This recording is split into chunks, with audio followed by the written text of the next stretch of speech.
Today we are going to talk about what RPA is. Sorry about this. So what RPA is, or how it stands for, and how it's all started. Where are we right now in automation, and what is the future? So if you want to know the answers of these three questions, then you are at the right place. So let's get started.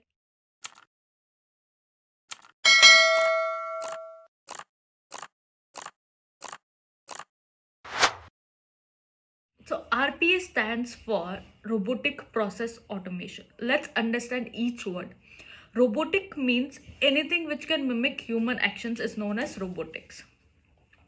Correct?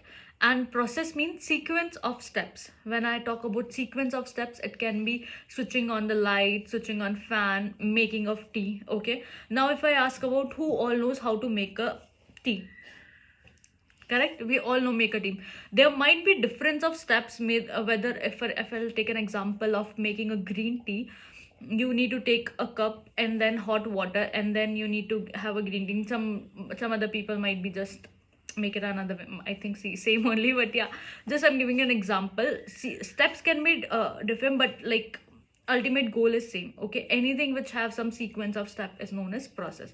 And when it talk about RPA, we always take the steps, the sequence which are fixed. If means they are standard. Okay, things are standardized. Okay, let's jump into the automation. Automation means anything which can happen without human intervention is known as automation. So if I combine all these three words, mimicking some sequence of steps without human intervention is known as robotic process automation. Okay, I hope this is clear. So now let's jump to our second question, that is how basically it all started. Okay. So if you automation is from very long back then, it's not something a new term which actually came up right now. No. If you have heard about macros, if you have heard of small Excel operations or something like that, they are also called as automation as well. Okay, but if I talk about that automation, that is nothing but just 1 or 2% of automation. Right now where we are actually at 30 to 40% of automation, and I would say 50. If 2 years back, if you would have asked me at what percentage we are right now, I would have said 20 to 30 to 40%. But right now I think we reached to 50%, because right now we are in the era of hyper automation. I will let you know what's automation, hyper automation, and what will be the future. Okay, and future is something which is going to be 80% of automation. Okay, 100% is never ever possible. It may be possible, I don't know, but yeah, as we say, like 80%, 80 to 90%, I would say we are going to be, that is going to be the future. And just see how it's already grown up so fast, that from 30 40 within 2 years we reach to 50. And I don't think so there will be a much time difference when we are going to reach about 80% of automation. Okay, and when I talk about 30 to 40% automation, what we basically do, we automate the things. Again, sorry about this. Okay, we do automate the things which, for example, already standardized. Okay, if I take an example, in an office, your daily job is to, you have to come office, you have to open Excel, and then there is some manipulations you need to do, and then you need to send a report to your boss. Okay, that's your daily job, and that is something which is fixed, which you have to do every day. Okay, so that is one. And another one is something like that. Sorry about this. Loki, go please. Okay, so another thing is like, you have to what we call, like, this is one of the example. And another example is like, there is any other job which is quite fixed and you have to do daily. I said the same thing as okay, so yeah, this is what automation is. And what is the future? Right now we have to train everything to our robots. When I talk about robots, okay, in my whole video I'm going to take a reference of UiPath, because I'm a UiPath developer, and there are so many tools out there, which is automation anywhere, which is Blue Prism, 80 bots. There's so many. Microsoft has also had their own bot.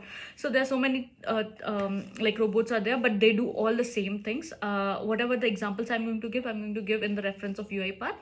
Okay, so yeah, when I talk about RPS, we automate the things which are already fixed. Okay, that is 30 to 40% automation. When I talk about 50% of automation, right, as I said, we are moving towards hyper automation. And if you are already a UiPath developer, then you might have heard about so many things come which are working with UiPath. For example, document understanding, AI fabric, and AI Center, so many things are there which already started working with AI and ML. Okay, and I think within 1 or year of two, we will all jump into the AI automation. That is like fully hyper automation.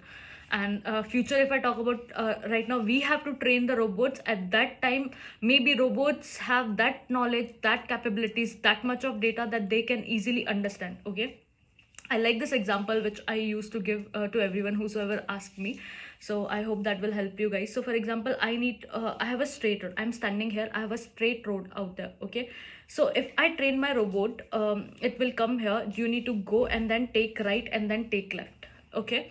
But right now I'm standing here. You have written a code like I need to go straight, then take right and then take left. I will understand this one. If you run the bot, I will go straight, take right and take left. But if you made me to stand here to some other place, okay, and then you're going to ask me like go take right, but there is any other obstacle is there. Okay, in that case what will happen, I will fail because obstacle was not at all trained to me. Getting my point? So in that case what you have to do, you have to do the exception handling. As much exception handling has been done, as much you can minimize the error. So for example, you can write a code like if any obstacle is there, then do it something else, like you need to again came back and then go and then write. So that means you have to train the robot.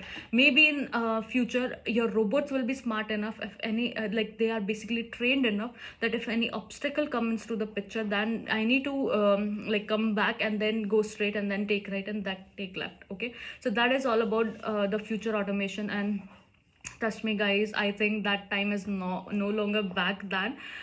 Within 1 or 2 years we all will be working with AI and ML, and that's going to be a super automation era.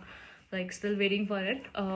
Okay, and another question, I think, yeah, future I've already talked about. I think I've covered all the three topics, and if you still have any doubts or something like that, feel free to reach out to me. You can follow me, like I have mentioned below, my Instagram, my LinkedIn, and my UiPath forum. Anywhere, if you feel like, just to tag me and ask your questions, I will be happy to help you guys. Thank you so much. Wait for my next another tutorial. Thanks. Bye.